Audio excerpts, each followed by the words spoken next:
Samaritan's Purse works in war areas and famine areas around the world in times of crisis. We go in to help people and to get them going again, looking for those that are along life's road that have been beaten and robbed.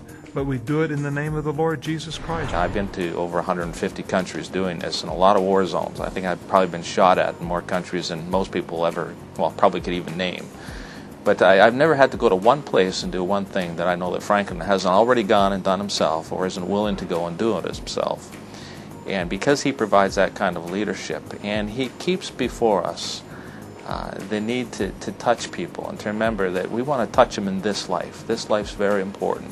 At Christmas we have Operation Christmas Child, which is one of the largest Christmas programs where we ask people to take an empty shoebox, fill it with gifts for a child. It can be toys, school supplies, maybe for a girl with a doll and ribbon for her hair, and then we take that gift and we distribute it to children in over 100 different countries. Operation Christmas Child is the largest Christian outreach to children in the world.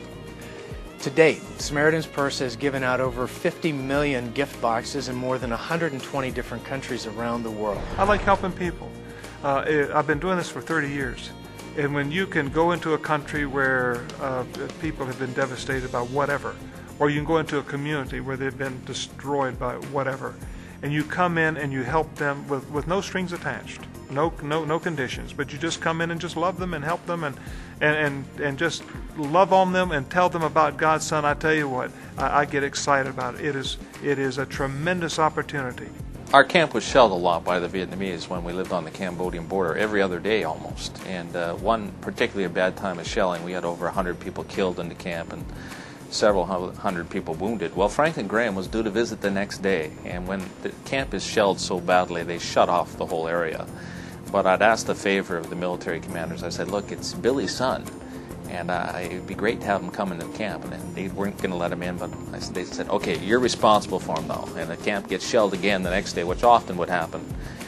You've got to get him out of there. So I'd explained to Franklin, okay, you can come in, stick close. If the camp's bombed again, get as low as you can.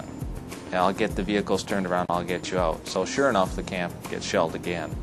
And Franklin and his party did exactly what I told them to do. They looked for the lowest piece of ground, which was a sewage ditch.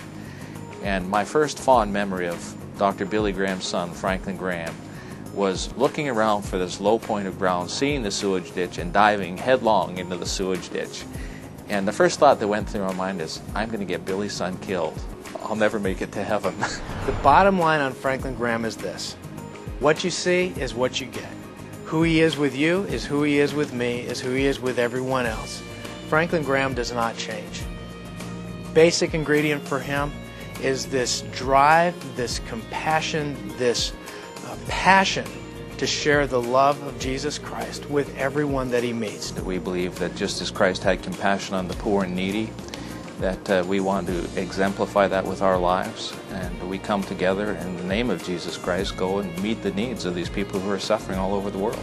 Franklin said, Gary, I want us to rebuild every church in the south of Sudan that was destroyed by the war, that was destroyed by the Islamic forces that were coming from the north and wiped out the churches. We as an organization are going to commit to do that. Consequently, we have a team of people who are on the ground in South Sudan. West of the Nile, we've identified just under 600 churches that have been destroyed, and we are looking at ways of being able to ramp this up and to rebuild the churches of South Sudan. We are so proud of Charlotte.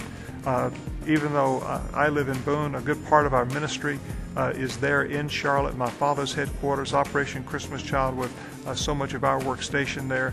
It is a great city, and we could not do what we do if it weren't for the people of Charlotte.